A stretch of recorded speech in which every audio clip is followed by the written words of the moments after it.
Cut. Hi, my name is Volker, and this is Application, the TYPO3 community podcast. Welcome to Application, the TYPO3 community podcast. 1, 2. Welcome to Application, the TYPO3 community podcast. I'm Jeffrey A. McGuire. You can call me Jam. And this is where we celebrate the TYPO3 community, sharing your stories, talking about your projects and the difference you make in, around, and with TYPO3 CMS.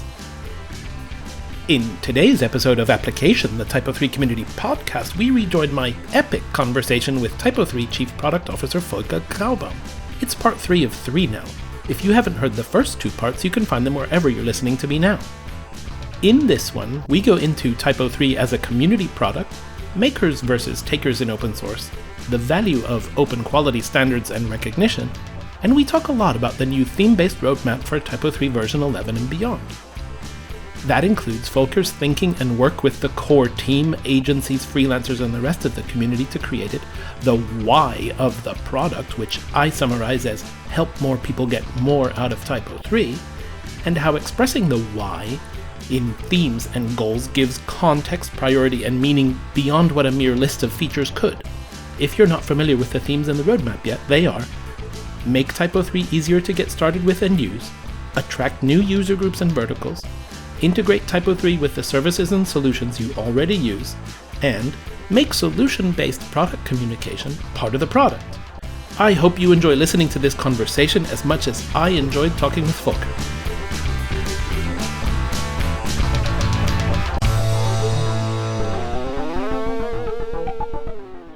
We've had a fascinating, to me, conversation so far about a number of different things, and we've been kind of jumping backwards and forwards in our focus and our time between your history and your origin stories in TYPO3 and your job as Chief Product Officer of the CMS now, and what that means and what that entails. And I'd like to dive into the Chief Product Officer view now. You mentioned that you see TYPO3 CMS as a community product. And when I think of a community product, I think of, okay, I understand open source. I understand that volunteer work goes into it, giving our best ideas to each other goes into it, that some people use it, that some people build it, and so on. And there's a lot of, how do we find the balance between business and technology, communications and good ideas and all those things. Can you tell me what your vision, what is your vision of a community product?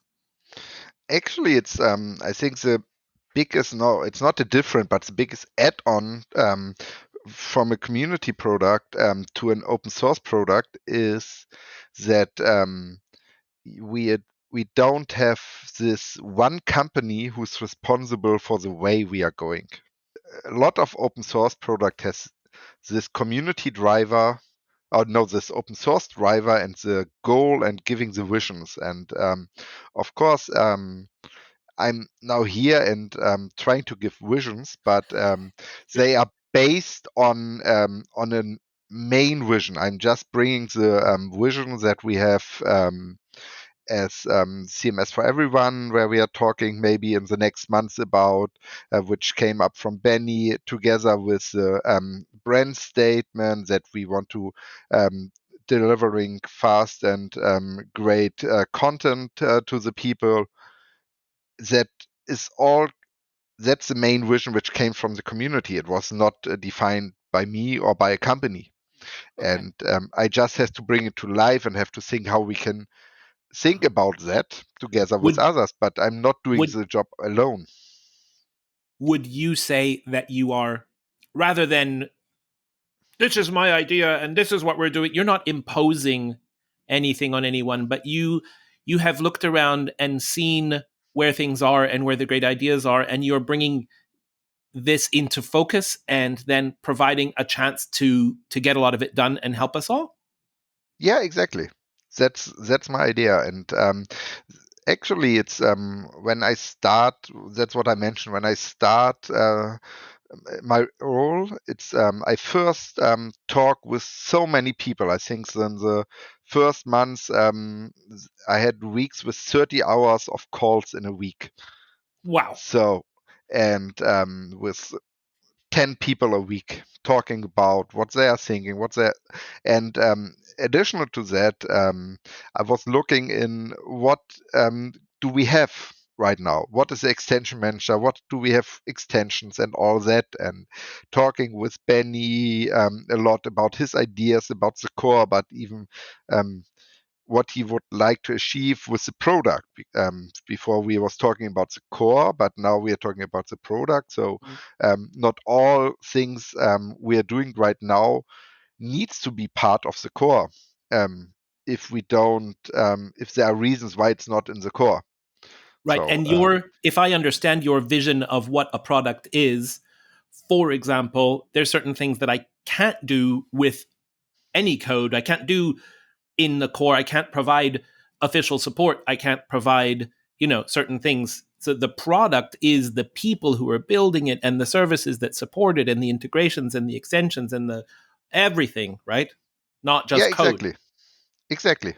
It's much, much more. It's yeah, as you mentioned, the people, the agency, that we have a very stable community who are offering services. We have trainings, we have certifications, we have the commercial view in the GmbH. All that belongs to the product. And so when we are looking on that, I would also add communication is part of the product, communication about the product, not only the documentation, which is also, again, not code, but very important, but even the communication about the product itself is part of the product.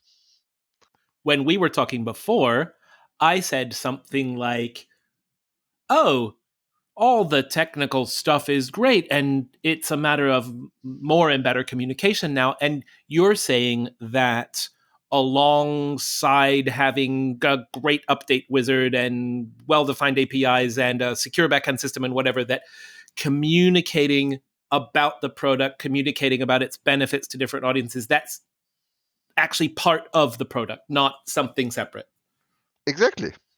It's Hmm. very important because when I'm making or working in the communication and working about that, I'm telling what solutions I can create with that. Um, I will focus on why I'm using the product, what is the value of the product, and have it more focused. So that while I'm doing communication, I'm doing product development. So I can see what can I do for a special for the marketing people, for example. We can do so much things for the marketing people. We have all that integration with marketing automatization, with dumb systems, and all that. And but to be very clear about what the product TYPO3 is for marketing people, we need to um, create the solution communication so that we are focused on what we are doing, what we have, and maybe what is missing. And so it's a very important thing that we need to tell the story, otherwise we won't find the missing ends of that.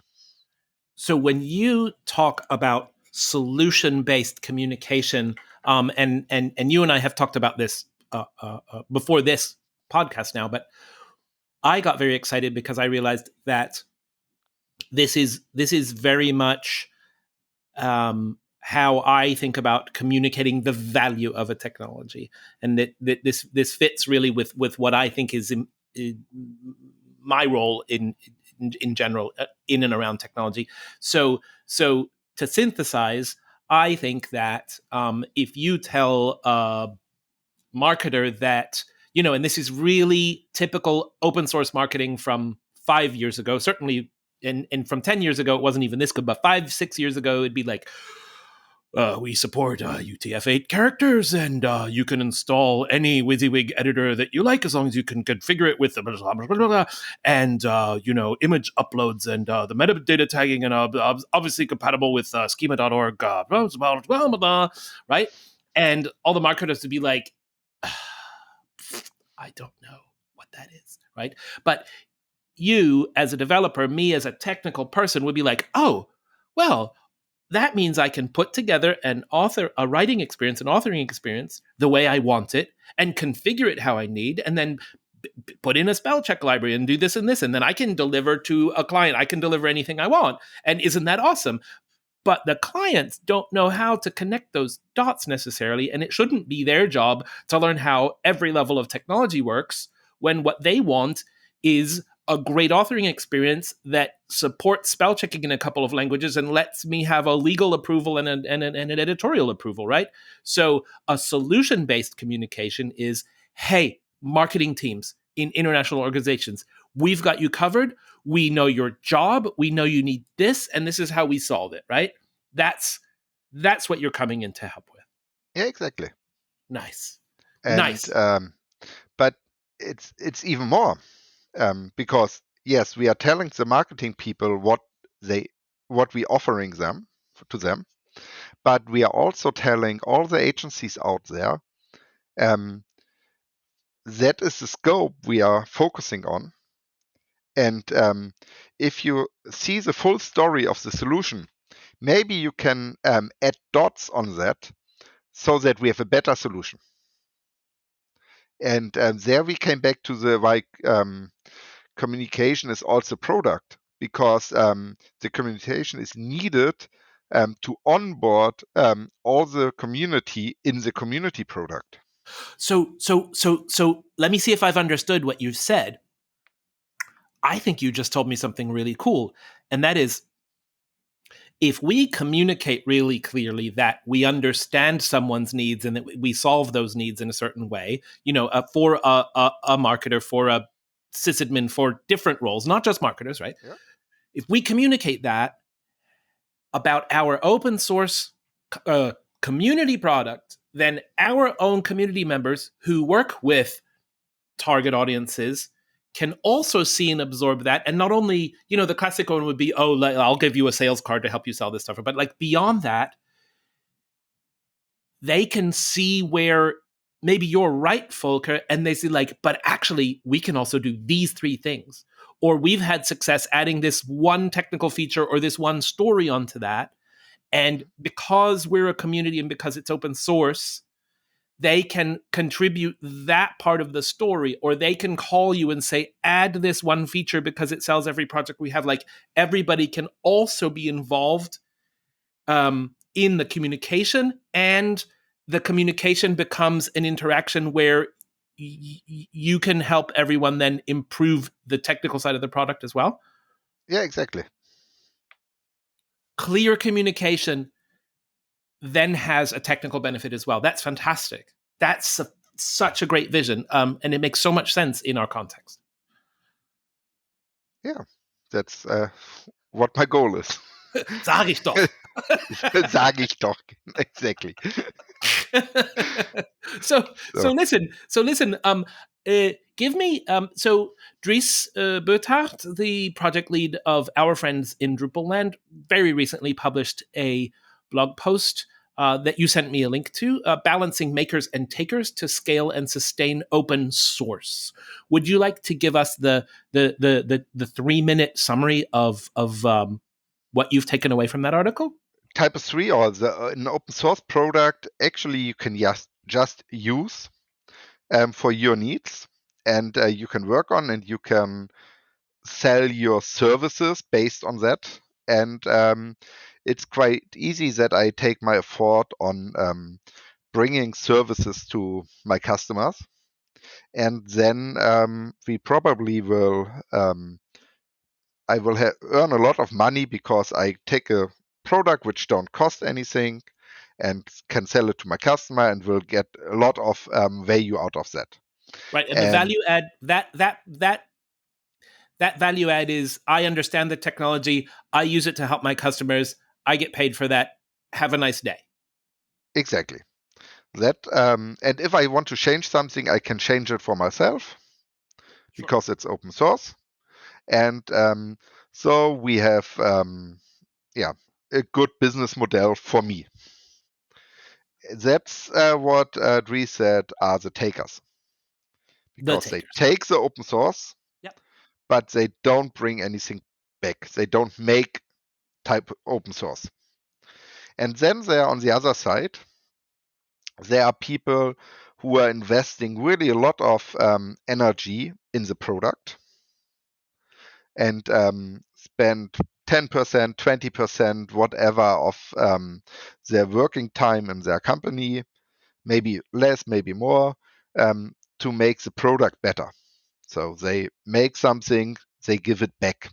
Actually, I think the better words would maybe be contributors and takers, because actually, even the takers are making solutions for the customer, but the contributors give it back. So that would be maybe describe it in a better way. So yeah, contributors are available or responsible for the product. Actually, if we don't have any contributors, we won't have a good product. Even we won't have a product. So there won't be any product without contributors.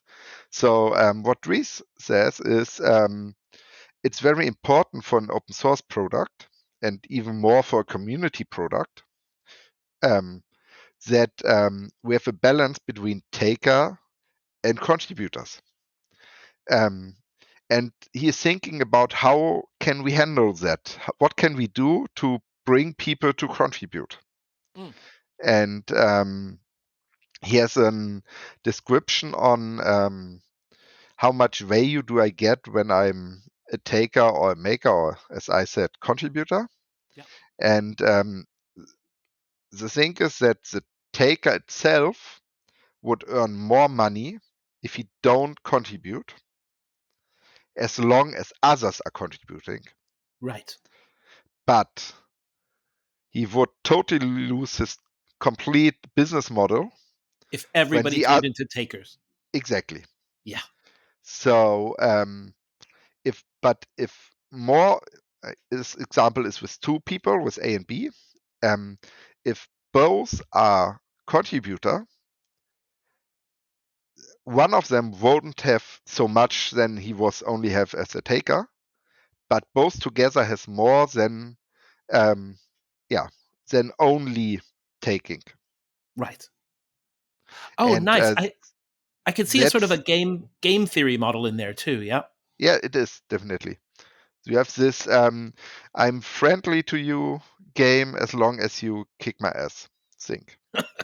Because as long as we are friendly to each other, we can earn together more money. Right. Right. And that's a very important thing. And I think it's important to explain, but on the other side, Dries said, we have to think about what can we do to make making more attractive. So what can we give back to the community as community organization, as enabler, for example, as association or GmbH, um, to our contributing members. So they are not only motivated because they understand all that, but maybe I can give an add-on to that so that they have a direct business impact, which makes the difference between taking and making, or taking and contributing. So what I can say, if both are takers, I have no business anymore. Right. So so if both are makers, or if one is taker and one is maker, the taker has a little bit more. Yeah. So what I have to take care is that the maker is not the one who is in a disadvantage, but the maker should be here, the Ha. contributor. And now, and we're also talking then about the difference between an intrinsic motivation and an extrinsic motivation. Exactly. Intrinsically, if I am making, if I'm contributing, then everybody is getting more, right? And the problem is, just for argument's sake, two equal agencies, and I'm contributing 15%, 20% of staff time to contribute. That's a day a week of billable hours that I don't have. That means I have to pay everyone less. That means my profit margin is smaller, something like that. But everybody has a great system, and the taker gets the great system, but they get 5 days a week of billable time, and so they have a little bit more money floating around. So then the trick is to find the extrinsic motivation that makes up for my 10-20% time and gives me a business advantage. Or a personal advantage also. Extrinsic could be, hey, Jem, I know that you have a company and that you are earning money with working for TYPO3, but since I'm really love to talk with you, I'm so happy that you are talking with me 4 or 5 hours, even if you only get paid 2 hours for the podcast, but because that would be enough. So, but you're so a great guy, and I really love it. So please stay here and talk with me. Okay? Will All you right. stay here? Okay, great. So it's I it's not that it has to be a business impact, but it has to be an impact which helps me. And of course, for a Right. company, it will be probably a business impact. Okay. But for a personal um, a personal view, it could be different things than how I can endorse people. Okay. And then because we're in open source land, actually, right, we also definitely need to think beyond just an agency or something, because if I am a freelancer, if I am a student, if I am I'm using TYPO3 for my club and my hobby, but it has nothing to do with my working life, right? Yeah, The motivations could be quite different, right? definitely. Having an hour of your time a week to have a conversation could be incredibly valuable to someone who needs insight into the things you know about, right? Um, Yeah, Having an extension maintainer become better known, right? So that they get more help with their with their code that maybe they don't make money on directly. That's really really valuable to them, right? So exactly. That's what I mean. okay. It's a really interesting balancing act. And this whole idea between makers and takers in the game theory, of course, it's been around as long as open source has been around. And I've been wondering about the success of open source in the enterprise world. And it's such a clear, understandable set of arguments when you tell people you can have a tool that's cheap and that you can customize, but it takes away community influence. Maybe it moves the money into or keeps the money in those companies, and it's really I'm not saying that's right or wrong, but I guess it is a really good time to reconsider what we do from the lowest levels to the highest levels about this. It's a hard way to explain it to people who are totally not in that topic, and I'm Mm, not sure if they will be ever convinced that giving something back will help. I think there is something in the middle. yeah. They are the people who are completely open source fans, and of course, there are a lot of people also on that level um, who say that business is bad in total. Let's say it a little bit more drastic than they maybe say it. So, Yeah. open source should be free and free completely. And that people are earning money with that is not a good idea. As much as you Um, can be an idealist, I find it a lot easier to have ideals when I have a roof over my head and I can feed my kids. So, yeah, that's one point exactly. But as you mentioned, it can be people who are working on that who are not using it from business perspective.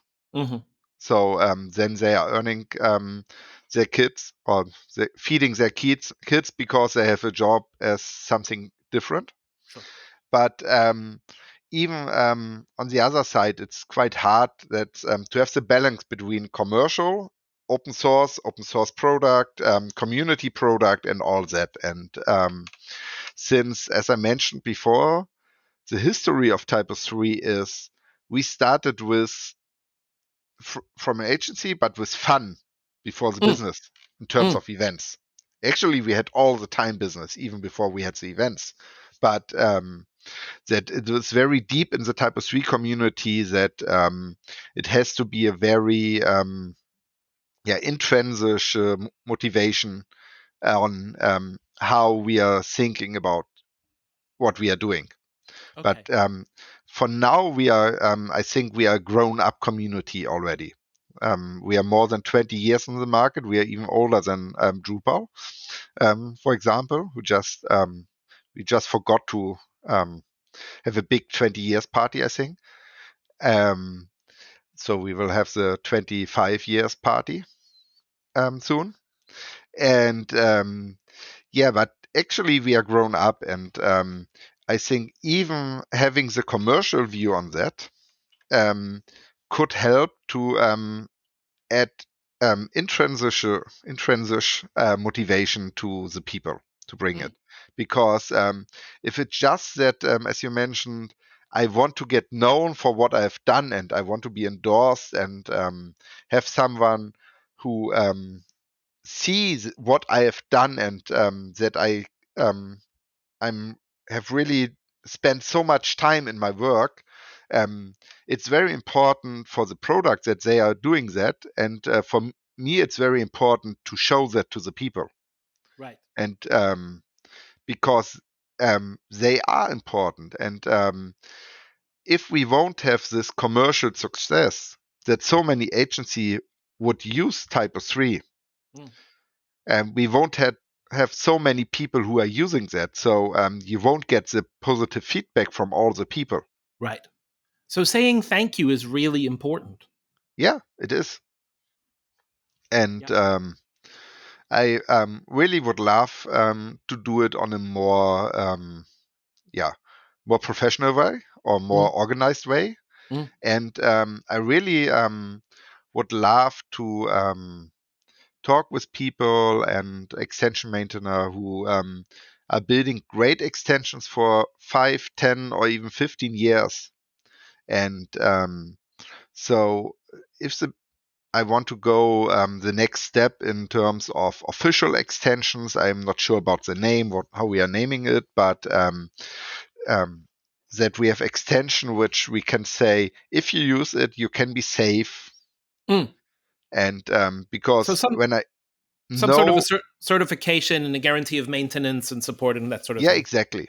And because we all know there are so many really cool people out there who are working already on extension and take care that they get maintenance Yeah. on that. And if they are doing that already, why couldn't we talk with them and say, oh, let's put a stamp on it and say, yeah, it is official maintenance Yeah. Yeah. for Yeah. that. And That would be a really good market signal as well. That would mean that I could project even more trust into. yeah, for the market either, but in the moment I'm thinking about endorsement because I trust you. Oh, on the thank you side, Yeah, that on is, the motivation side. yeah, of course there is, again, yeah, we have a business view on that. Mm, mm, So mm. we have a business view on the product, or a product view, not business that we are earning money on that, but that we are making the product better.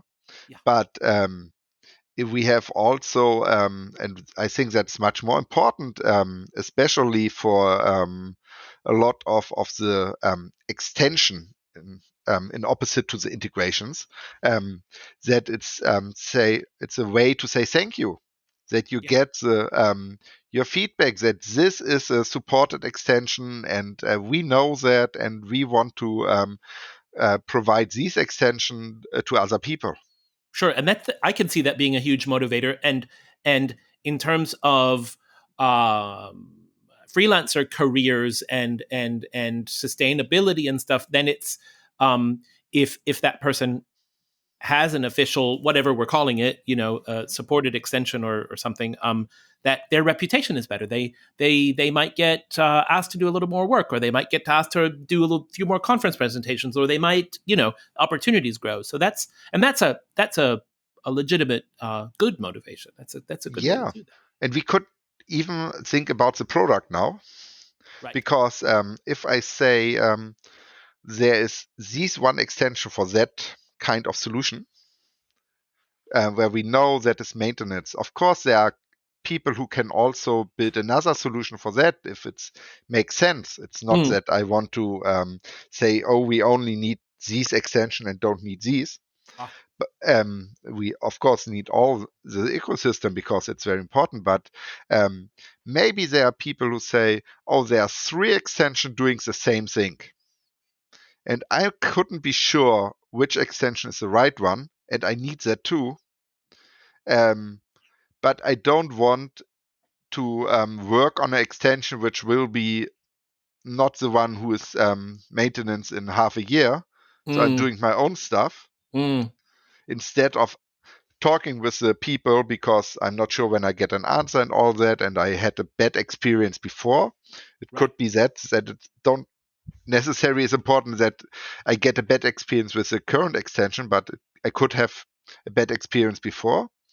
And we could work on that because probably the people who have an official extension, they will answer on request and they will be motivated. So the Yeah. company who's using that could say, "Oh, really a great extension, but I need that features. Can I provide it? Or maybe Mm, could I give you money for extend that extension if you say other people need that also?" yeah. Yep. And it's And a and then it's what we call at OSP, we call that a trust signal. yeah, This thing is going to be around, it's going to be supported, and if I invest adding to it, mhm, it's going to be the best value for my investment. Yep. yeah. And Super cool. before actually before something went in the wrong, yeah, something people thinking wrong about it. It's not that I'm going to say what is the official extension or not. That's not my idea. Actually, what I'm planning and what I'm working on together with more technical people and from the product view is uh, defining a rule set what makes an extension official. Okay. That's So great. it's So, so because it's not that I want to say, "Oh, I pick this guys and this guys who used to be very long in the community," but um, from my point of view, actually we are not ready on that. But nearly all extension could be official, at least when we are talking about extensions, not integrations, as long as I have some guarantee on that. For example, I have a great documentation. I have be clear with the coding guideline of TYPO3 and will take care for the maintenance for the ATS release and the next ATS release and so on. yeah, yeah. So that are more general rules which don't fit to a special extension because I don't want to take the decision when something should be official. I just want to take care about quality. Right. I'm really glad that you said that. I'm really glad that you made that distinction because it sounds to me like you're going to build something that's much more like a checklist that I can act on rather than like, you have to be my friend and you have to like, none of that insider trading sort of thing. So No, no, that's great. no, no, Great. no No, and insider that stuff. actually makes the whole thing open and accessible and even more credible in the end if it's perfectly clear what we're talking about, and transparent. Yeah. So, Volker Graubaum, why does TYPO3, the community product, need a theme-based roadmap? Oh, And what have we been using so far? oh. The second question is quite easy. We used to have a feature-based roadmap for the core. So we are talking about, or we used to talk about features, which are fits to a special time and about we are only used to talk about the core and nothing else. And actually, that's not enough. And even when we was talking about features, um, they didn't give us an answer. They didn't give the answer on the why are we doing that feature. Um, Okay. so luckily, with Benny in the role as a yeah, let's say responsible for the core, we had a person who was thinking about the core and the why. So we had So really Benny's cool quite a feature. Benny's quite a product focused Yeah, person, and like like we've mentioned, he runs an agency, so he's actually familiar with the shape of the web today and what client projects need. But in a way, that's just a happy accident that he thinks in those terms, right? It could have gone differently.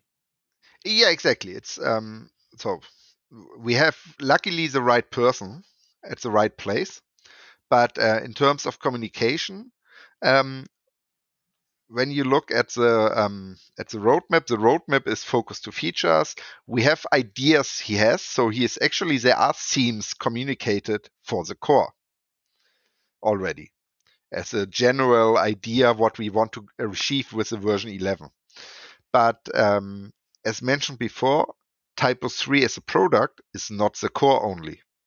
It's much more. So what I would like to achieve with the roadmap is the possibility for all people in the community, whatever they are doing, uh, to think about what can they do to reach the why, the goals in the themes. Mm. And I think we could jump in, but we had talked a lot, so maybe we should talk in deep in a different role, in a different conversation. Maybe we Mm. with Benny together, Yeah, but yeah, maybe we could have a few short topics, right, especially what is important is that, for example, for a good product, I need good documentation. yeah, And there's so much to do for good documentation. And when I say on the roadmap, we have the goal to have a better start and using TYPO3, then it's could help that the documentation team focus on onboarding, on starting documentation instead of doing the in-deep core functionality documentation. right. So exactly. If I don't know why, and if I don't have the why in Simon Sinek's golden circle concept, if I don't know why I am doing something, I cannot measure or understand what it's worth or if it's effective or if I've succeeded. Because, oh, I implemented a thing. Great. Who is it for? Well, I don't needed it and updated a library. Who cares? I mean, maybe you care, but if you say that the why, I think, is it the CMS for everybody? Is that the sort of the direction that we're thinking about Yeah, in a professional context, in a and professional context? yeah, that's very So important. making so But the sort of that's more the like highest that's still. not what we have on the roadmap. It's still the highest, yes. But if that's like the highest level vision of we want more people to be able to get more value from TYPO3, right? That's Yeah, the big goal. Okay, I want more people and I want them to get everyone to get more out of it. Okay, those are all right. I can already start to like now I know that I'm looking in a direction. And then if a point on your and if you at that point you said like well, or even especially if you didn't have that, if it's just like, okay, year 23, we need better documentation. And just like you said, the documentation goes yeah, and it's like, okay, well, we're going to make sure that every up to date version of every API is da da da da with the full implementation code and the boilerplate and the da da da da, and then we'll build that into the command line tools and what I don't know. Is it because we needed what was our goal there? Where do we want to take a great developer experience and then make it better? What? But knowing that you have a point, make TYPO3 easier to get started with and use, then you can actually make a decision. Do I need a great onboarding tutorial and 3 ways to install it, or do I need the deepest API documentation? Right. So having yeah, that why helps make priority decisions and since so many people in the community over the last few years have decided that the technology the community product is in such a great place, we really want more people to know about it, we really want more people to adopt it, we want to enable more careers with it, right? Then um I feel that the community is centering onto this vision, and then that helps us make that helps us make those choices. And I love the themes that you've chosen, and they all fit perfectly what I've just been saying. And if I'm allowed to say them, the themes on your theme-based roadmap for TYPO3 starting now, right, and moving forward are indeed make TYPO3 easier to get started with and use, and then attract new user groups and verticals. And by verticals, we mean industries or interests or types of projects or types of organizations.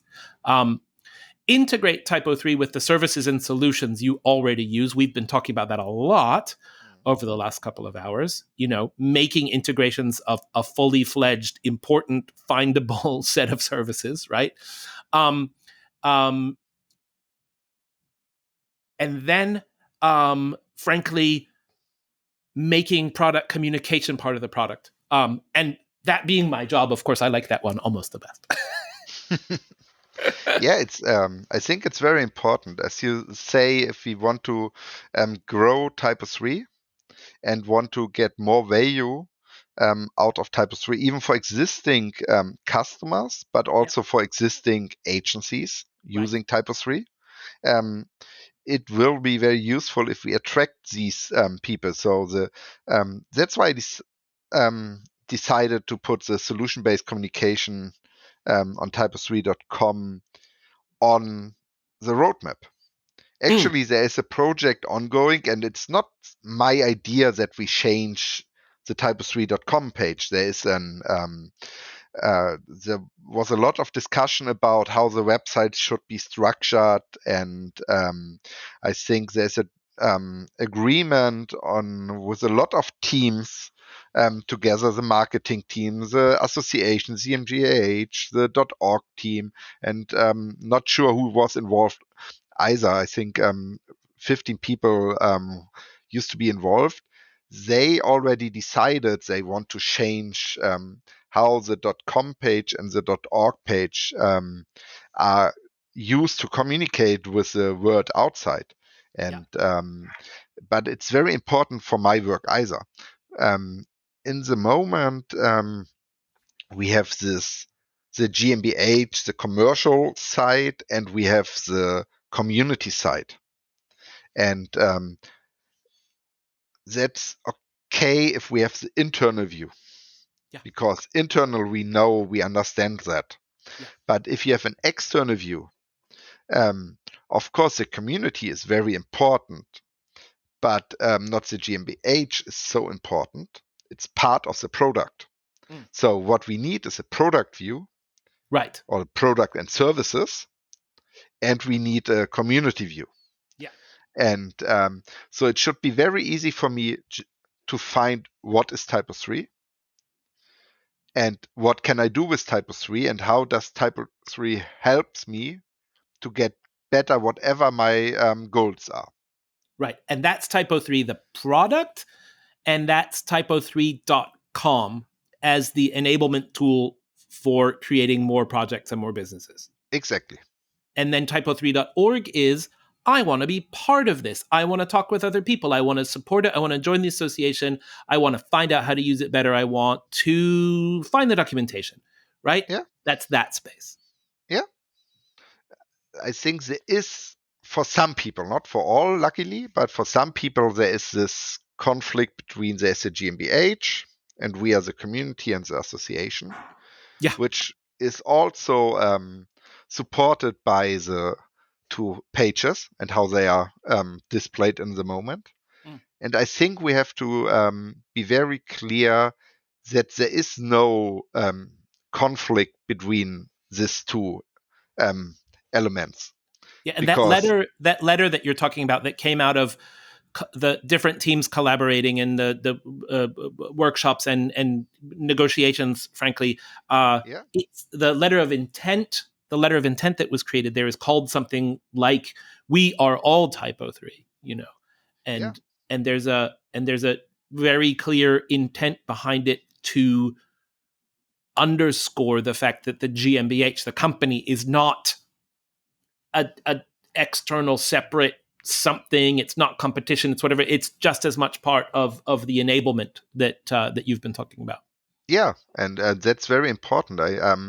There's one. I would like to mention one team because it's it's doing a good job, and but it shows how the community product TYPO3 is working. Actually, we have an art director in the GmbH who's doing a lot of artwork, and there's a design team, Right.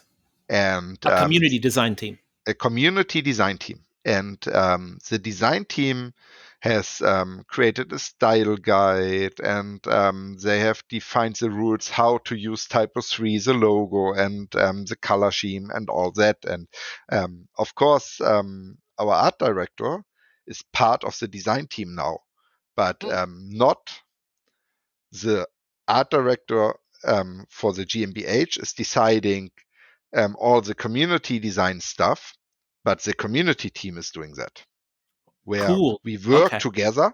Yeah. And I think that's a very good example because it's very easy to understand that we have we of course need people who are doing things and can take care that we need a design also on a short term, because it's really great that we have so many people on the team who are doing voluntary work. But Sometimes you need something Wednesday and it's already Monday afternoon. So if it's yeah, somebody's job, that helps. yeah, And if that exactly. person is, and it helps even more if that person's actually integrated into the community thinking and the overall team, so that things are still going to be harmonious. Yeah, exactly. Mm. So we need people who are doing things, and luckily there are so many people who are doing it on a voluntary base, Yeah. and we couldn't live without that. But if it's also important that we are in the situation that we can react quickly or fast if it's needed. Yeah. And that's one point. And I think that came to another point why we need a theme-based roadmap. Uh, Aha. so the time. And since we are talking about a community product, I don't have or we don't have a product team who is developing the core or other things in the TYPO3 for the TYPO3 product full time paid in the TYPO3 GmbH. You can't give them deadlines. Yeah, and that exactly. I couldn't not even give them deadline. I couldn't give them task. Mm. Sure, of course. I, Sure, of course. when we are talking about deadlines, we all know that even deadlines are quite hard and often are problematic and so on. So deadlines are even in an internal view not very good. But in an external view, like the community product, I couldn't say, oh, we make this, and you make this, you make this, you make this, you make this, even if I don't have a time frame for that. But I could say, oh, it would be really helpful if someone works on that topic. Is someone motivated to do it? And or the main topic, the main goal we have is that. Maybe someone have ideas how we can reach that goal and can help reaching the goal and can work on that. Mm. And for the goal, it's not so important if we have a feature in the core. It's more important that we have a solution for that. And a solution could be also an extension, if it makes more sense to have an extension instead of putting it in the core. For example, a solution for the marketing people would be having the free possibility to choose whatever we want marketing automatization tool. Right. And And integrate them. and having one tool or one integration in the core would be even negative, because I won't be as flexible as I need to be Right. um, with our product. So this has to be an integration instead of a core part of the core. Mm. Sure. Or And there are a lot of other things we could think where it's much better to have it not in the core than have it outside.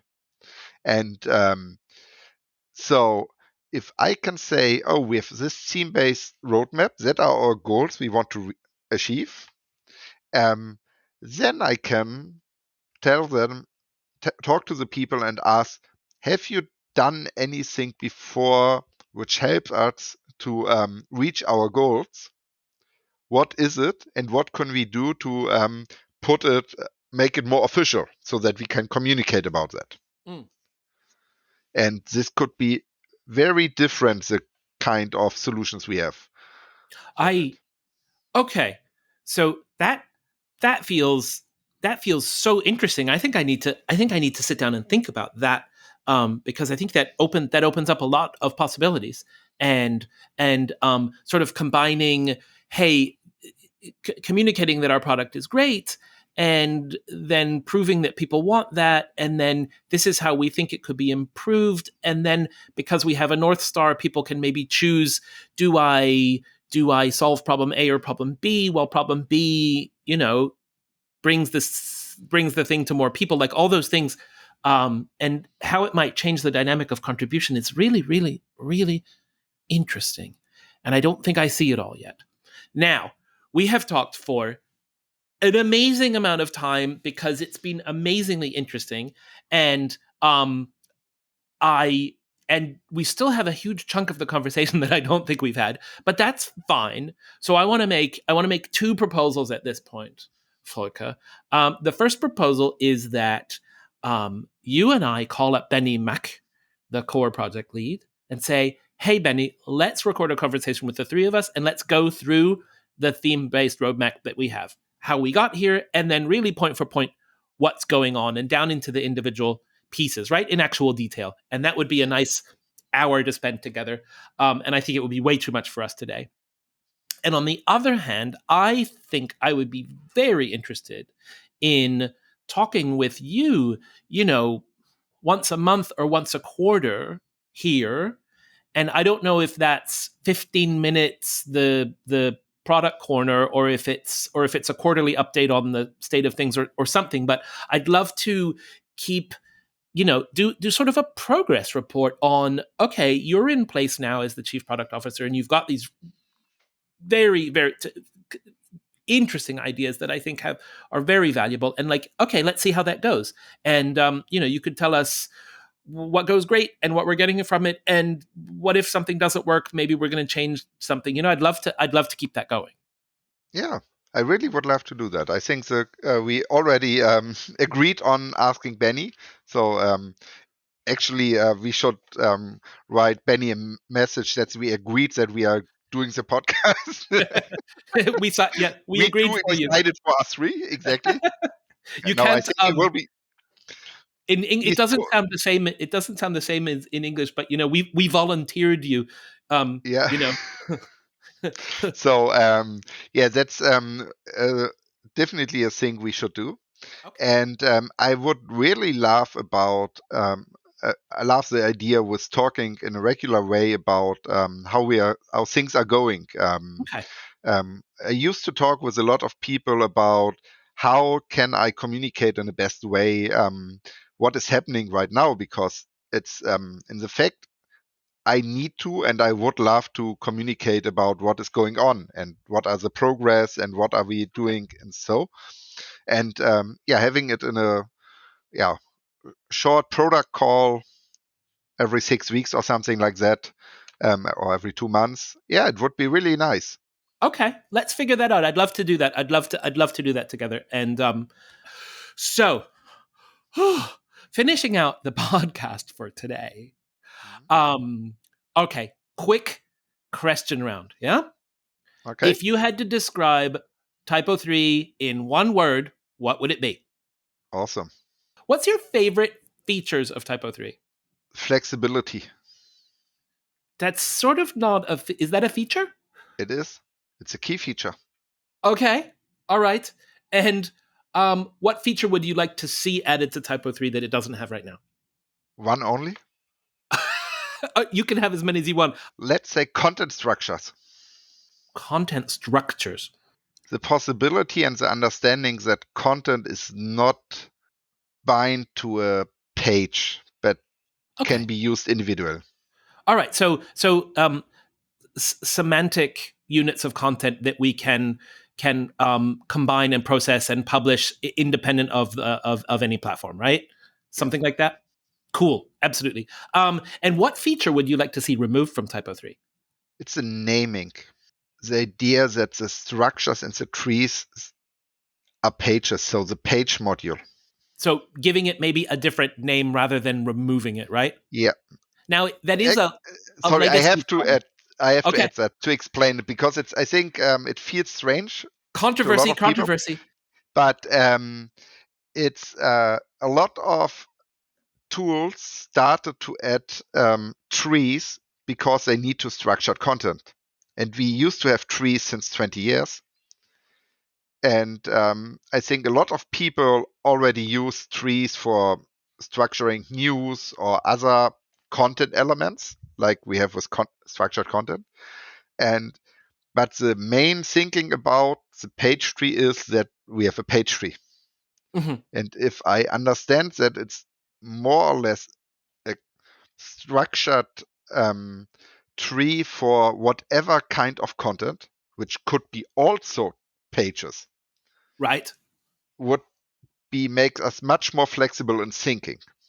So okay, so the mental flexibility, thinking about the web as a series of pages in 2021 is it might hold you back because it is not a series of pages. It is the micro notifications on your pocket supercomputer. It is the signs on the bus. It is the weather report. It is there's content going out all over the place. Exactly. And it's whatever, and it could be pages. That's one of a lot of possibility how to structure content. And the hierarchical organization of information within TYPO3 in the thing that's called the page tree, even for a more, I don't know, as long as it's been around, maybe, is not only about content and not only about content display, right? Because that, let's just call it hierarchical tree of information points. Not only does it not have to be pages, but that can be entry URLs. That can be separate domains for a multi-site installation. That can be different languages on one installation. That can be a corporate department where you give people permissions to work on that branch of the tree, but not the main one. It's so much more than just pages. So cool choice. Great work. I love it. Can you tell us something that you wish people knew about TYPO3, but they usually don't? We have the possibility to create content workflows out of the box. Sweet. Very good for marketers and content people. Love that. So on Application, the TYPO3 Community Podcast, we have a little thing that I like to call Suggest a Guest. And within or without TYPO3 people or people you think TYPO3 people should hear from, who do you think I should call up and talk with? Do you have to take a name or a role? Oh, you know what? Anything you want. Okay. If it's a challenge for me to go and find a specific kind of person, that'd be pretty interesting. So I think we need someone who can really tell us how to create good content, how content should be structured and handled, and not from a technical point of view. Mm-hmm. What makes good content? I would love to talk with someone who say what is good content. I want the answer on this question. So is it what is good content in 2021? Is it what is good content in the digital age? Is it what is good or is it just what is good content? And somebody who's... What is good content? Okay, and it's from somebody who's out there doing it now. Somewhere. Okay. Yeah. So if anyone has any ideas about who would be good to talk about what makes good content, what is good content in any context, and I think actually Volker said less technical, but we're kind of talking in a web context. So what's effective, what's interesting, how does it work, methodologies, I don't know. If you have an idea about who we should talk with, about what is good content, you can tweet at TYPO3. You can get in touch with us in the TYPO3 community Slack and all of the usual places. Volker Graubaum, this has been a marathon of interesting for me. I'm so glad we got the chance to sit down and have so much time and calm to really get into things.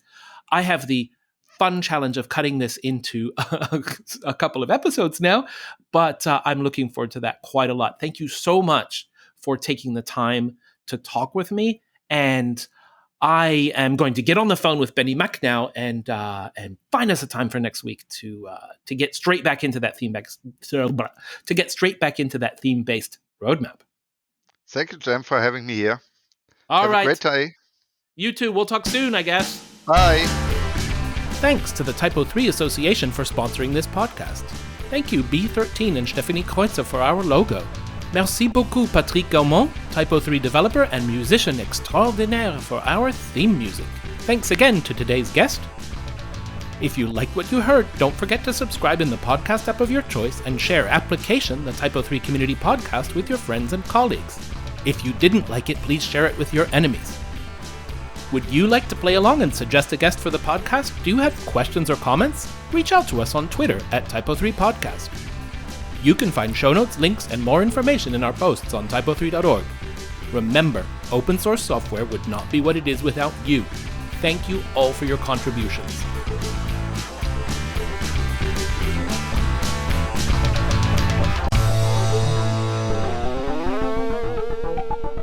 Who do you think I should call up and talk with?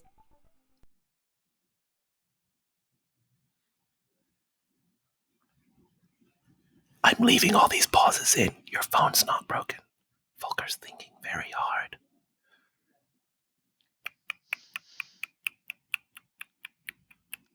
I need the Jeopardy music to decide. Okay, wait. I'm going to cut in the Jeopardy music.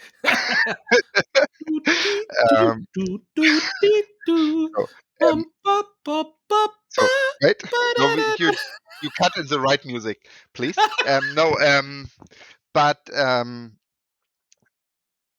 Cut.